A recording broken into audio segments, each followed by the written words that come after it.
Hi everyone, it's Vicky8760 here. I'm going to do a subject for new Wiccans and people new to Wicca. This may interest some of the young ones and some of the old ones, I don't know. Anyway, it's going to be about the costs of Wiccan tools and items and what you can do to substitute them if you haven't got a lot of money. Because I know a lot of you out there will be thinking, coming into Wicca, it's an expensive religion to go into because there's so many tools that you need to do rituals and spells. Well, I'm going to tell you that this isn't so, and you can do it very cheaply. Okay, to start off with, a lot of you would probably go out running out and wanting to buy books like this. Now, in England, books like these can run from anything from £10 to over £20. So this is what I did when I first was learning. I couldn't afford to buy books, so I'd check out the libraries, because they do have a little bit in some of the libraries on Wicca, so they're a good place to start. Also, if you've got the internet, a lot of people have created their own forums and websites regarding Wicca, and on those websites they use information from all the books that they've probably read, because that's how we learn. We read from other sources, so that's probably a good chance to look on the internet and go through everything. And also YouTube videos, because a lot of us quote things from books we've read on Wicca, so that is a way to do it cheaply. But if you did want to buy your own books, I've now found that Amazon do second-hand books and you can buy them for a penny including postage, which is really good. I got 3 books, all of them for a penny. I got one on writing a book of shadows and spells, one on teen witchcraft, and another on candle burning rituals, and each one of those books was a penny each, plus about £3 postage, which wasn't too bad, which is one good way of saving money on books that are too expensive to buy, because they usually do sell the second-hand ones a lot cheaper, and they're usually in pretty good condition anyway, so there's nothing to complain about. The next thing is candles. You can buy expensive candles, and I've seen candles that can go for like £20, and that's a ridiculous price. So my suggestion here is go to any like thrift stores, pound shops, dollar stores. If you're in America, it's like this candle. I'm dropping it. This candle is a pumpkin. Smells of pumpkin. It's orange, and this is for my. I can never pronounce this. Sohain. My Halloween altar. Not good with pronunciation, everybody. Not good at all. So yeah, I'll be having this on my altar, and this was only like £2, and it smells fantastic of pumpkins. But yeah, you can buy very cheap candles of all different colours. You can buy packs of them for like £1 or $1, wherever, and they're just pretty cheap to get hold of. It's like incense as well. Incense is pretty cheap. You can buy expensive ones, but there are cheap ones out there where you can just buy a lot for like $5, so it's a really good thing to look at.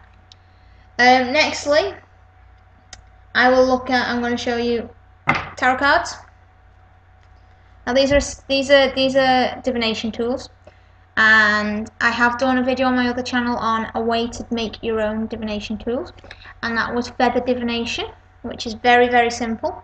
You collect certain colours of feathers or certain animal feathers, and you choose what they're going to mean, because on the video I did a list of what each one should mean, and then you can use divination that way. You can use the elements to do divination, like the wind, the sun, clouds, everything like that. I will do a video on all that, but you don't have to run out and buy tarot cards, because there are other ways of doing divination. You just don't have to run out and buy tarot cards. If you think you have to have tarot cards because you're studying Wicca, you don't.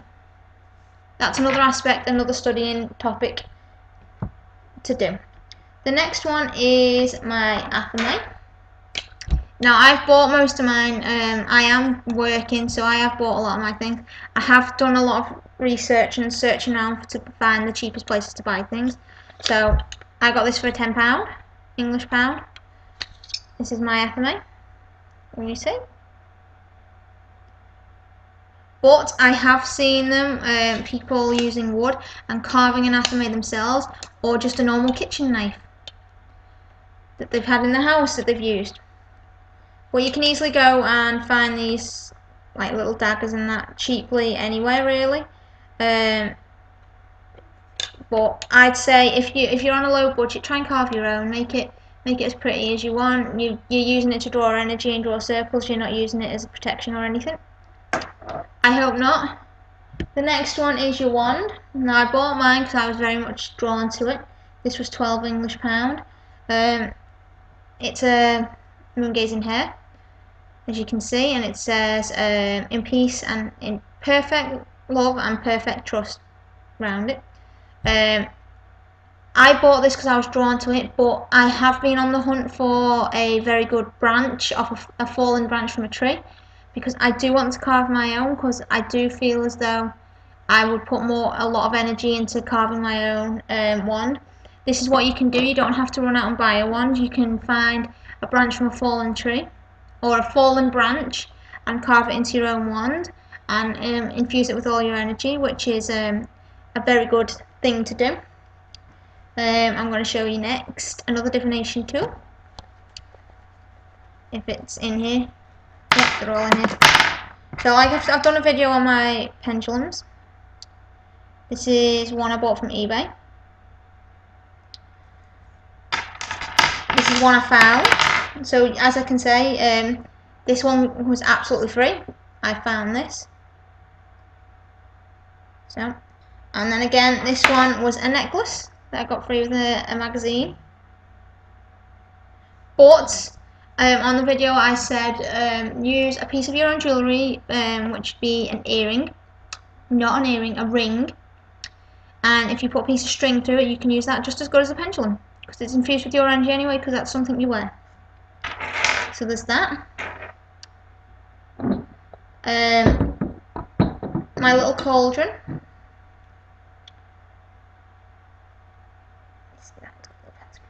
Anyway, I use this to burn things in.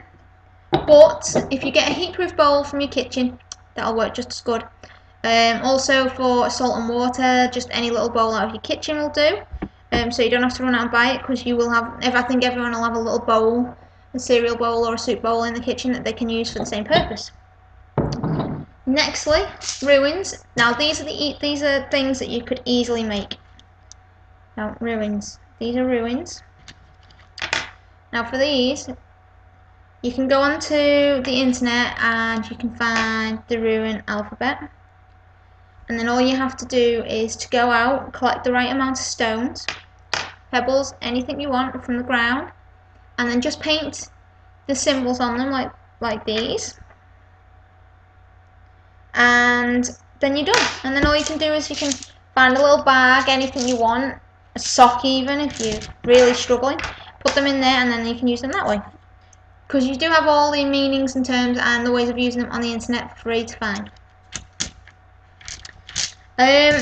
For chalice, I don't have a chalice, so I just use either one of these. I don't have chalice. I haven't bought one, and I'm not planning on buying. So I'd either use just a normal glass for mine. So a lot of people just have glasses lying around in their houses, and they'd use these. I don't have a bell, but I did have a hair slide that had a bell on it, so I used that.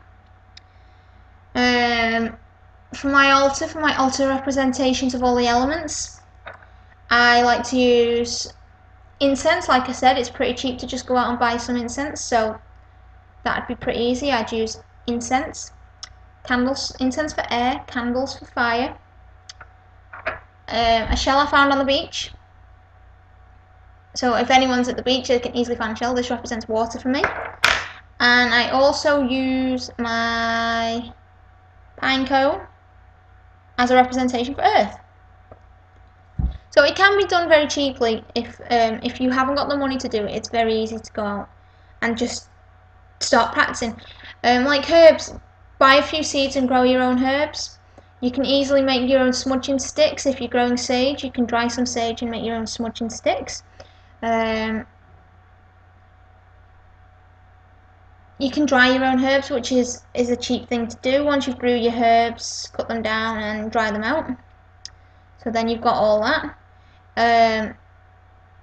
There's There's some people on here that make their own Wiccan jewellery, which is a very good idea because it's cheap to do and it's a cheap thing. Because I know looking for nice necklaces and that with pentagrams on and symbols on can be quite expensive.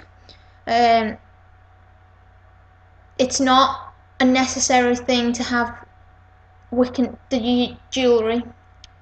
I don't have an altar pentacle, so I made my own out of bamboo sticks and painted it and tied it up with twine. And that works for me better than a bought one. My originally first one was just one printed off the computer. I've still got that because I keep that because it's very sentimental to me, because as it being the first one I put on my altar. It was just a printed picture of a pentagram and I'd use that. So it can be done very cheaply if you're all wondering when you're starting up in the whole practice of Wicca, oh my gosh, I'm not going to be able to do it because it's so expensive. Then it's not really. Even a scrying mirror is a very easy thing to do. If you wanted a scrying mirror, because I know you can buy them, but if you wanted to get a scrying mirror, the best thing I can suggest is a piece of glass. Get an old picture frame, take the piece of glass out, spray paint one side of the glass black, and then that's it. Let it dry and you're away with it then you've got a scrying mirror. That's basically it. Infuse it with your energy and use it for scrying.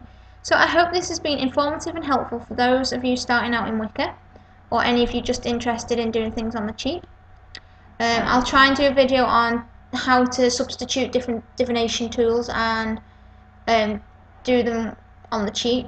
I know I say I've bought most of my things, but at one point I didn't have any of this, so I had to do it the cheap way.